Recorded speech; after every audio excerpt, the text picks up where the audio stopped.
What's up, sneaker people? It's your boy FB Kicks and Gear, and I am back with another part to my Travis Scott Jordan 1 Low Phantom Legit Checking series. And I gotta say, if there is anything that rep factories do well, it is these Travis Scott Jordan 1. Well, my next couple of videos are actually going to feature these fragment lows, reverse mochas, and the more I do these reviews, the more that I am impressed and a little bit worried about how far these reps have come. So we're going to get into it. We're going to talk about the things that I personally like to look for when it comes to legit checking, and the things that you should look out for when you are out there in the open, in the wild, searching for your perfect pair. So with all that said, let's get into it. Now, you guys know that I do not have an authentic pair of these. I am kind of working on it, kind of not. Prices are going up. They're at like $700 now, and I am just not sure that I want to spend $700 on a pair. If I can work out a trade, I'll do it. I do have some trade bait that I'm floating around to different people, but as of right now, I do not have an authentic pair, but I know my way around a Travis Scott Jordan 1 Low, and I've gotten pretty familiar with these, so I'll give you my kind of telltale signs that I like to look for so that you guys can do your legit checking and you are buying what you want to buy. So before I even get to this, I just want you guys to know that you will find all pictures that you need and details of the shoe on the Yes Yeezys Instagram account. I'll post that here. They will have plenty of detailed photos and everything like that so that you guys can do even more in-depth information and take a look at the shoe so you know what you're looking for. You guys know that I love to give you guys these detailed videos and show you all the angles and things like that, and I really like to get in the nitty-gritty, but sometimes it's good to have these stills so that you can look at them on that Instagram account. So as I said, all of that will be up on the screen if it already hasn't been posted, so that you can take your research a step further. So with all that said, let's start talking about the shoe. Now, I have the box here, and I don't generally want to go over the box too much since I don't have the authentic box to compare it to, but for those that do have the authentic box, take a look at this. Tell me if it's any different from what you have.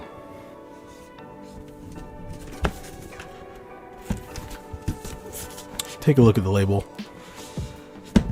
Same thing goes for the bandanas.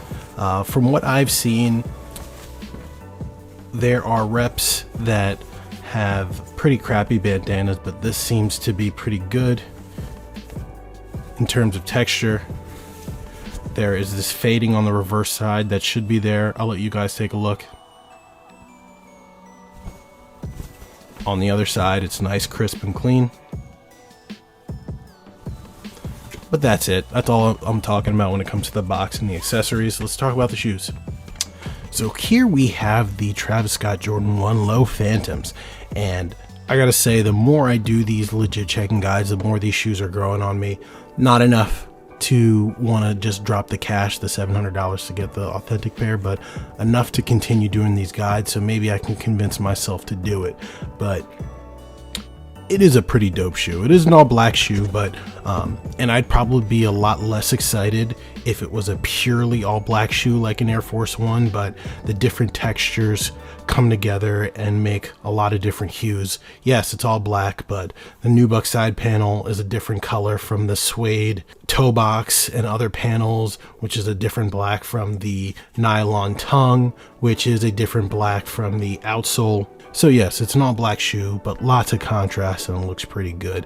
But the first thing, when it comes to legit checking, the first thing that I like to do when I'm looking at Travis Scott Jordan 1 Lows is to, one, take a look at that toe box shape. You want a bulging toe like they have here.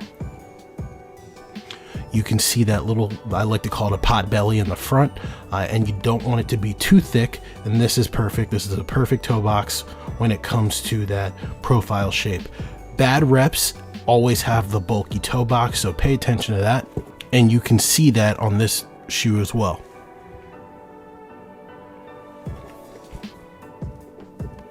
You see that bulge, especially when you're looking from that lateral side. definitely see that the toe box shape, and that's a good thing. The next thing that I want to focus on when it comes to this shoe, pay attention to the suede that surrounds the shoe. And I say pay attention to it because it is not your typical suede. It's kind of weird. If you look at it, it has a texture, but it's not a really long hair. And I'm not really sure how they do it, but if you look at it from afar, it should look like kind of like a solid piece, if that makes sense. It almost looks like a nubuck from afar with a little bit of texture, but when you get up close, you can see how different it is. But it shouldn't be too hairy. There are reps that have a much hairier suede all around, and it's supposed to be flat to the point where it almost has like a shine to it, if that makes sense. I'm kind of trying to see if I can get it to hit the light in the back, but that's what you want to see. This is what authentic pairs look like. It's got that weird shine to it, to the point where it almost looks like the suede is two-tone, but not two-tone in the way that when you run your finger across it, it changes colors, but it's just different. This is a different kind of nubuck, or I should say, this is a different kind of suede, and that's what you want to see on authentic pairs. Now, this gets the upper right.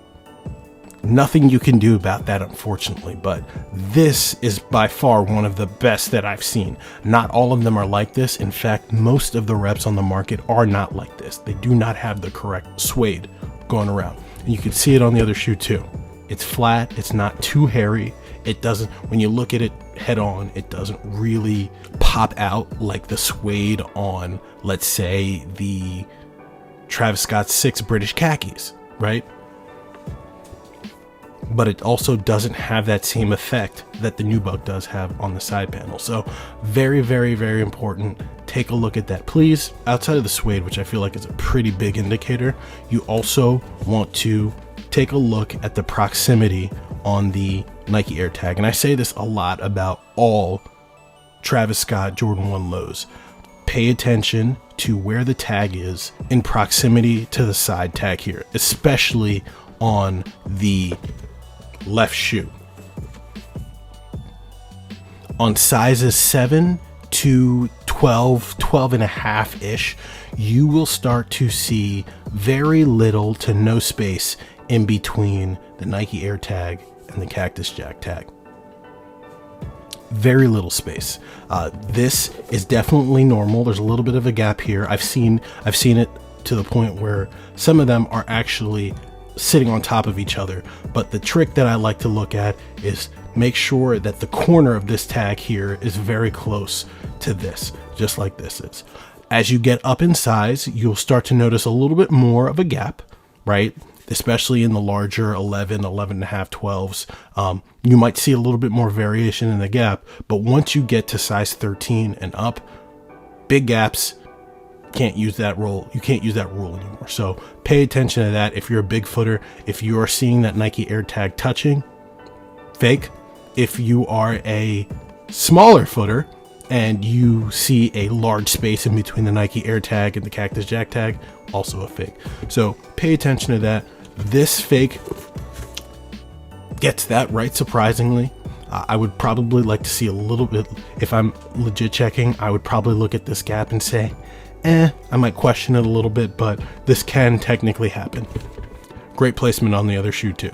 Another thing that it's really important that you look at here, and this is not the worst pair that I've seen, but it definitely is a culprit. The Nike Air on the tongue is definitely supposed to be almost like a very, very light, dull gray, and this is more of a brighter white. It's not a perfect white like I've seen other reps, but it should definitely be more of a gray, and it's definitely given more white here.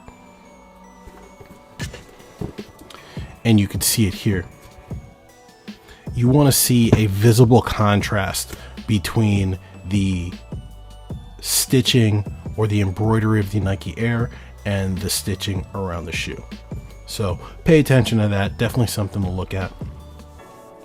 The next thing that I like to look at, and I think it's probably one of your single best legit checking tricks, especially for this batch that gets a lot of stuff right, you want to look at the Cactus Jack on the inside here.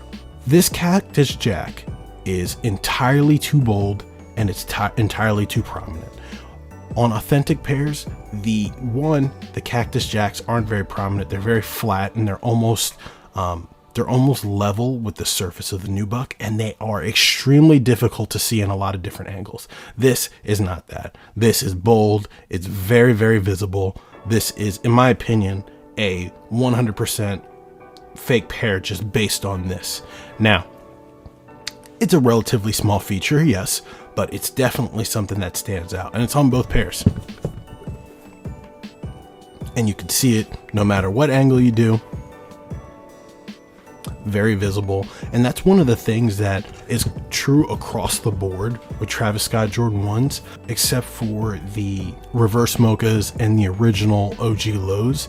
The Cactus Jack is generally pretty hard to see because of the materials and the 3M lettering that they choose to use. On the highs, it's very difficult to see unless you really get up close, and on these, it should be the same way. But you can clearly see this plain as day, and that's probably going to be your easiest flaw. Other than that, you have your simple details here. You guys know that I really don't put too much stock in the embroidery on the back of these Travis Scott Jordan 1 lows because they're generally pretty terrible. Get up close, you can see here. Some people will tell you that the letters are definitely a lot wider on the fake pair, and they're definitely pretty wide and bold here, but I can't tell you just yet whether or not that's not true on authentic pairs. The authentic pairs that I saw were far and wide very different from each other, and that's what I expect from the Travis Scott Jordan 1 low. Same thing goes for this B here. What I like to look for specifically is an overall neatness, but I also like to see curvatures in the legs here.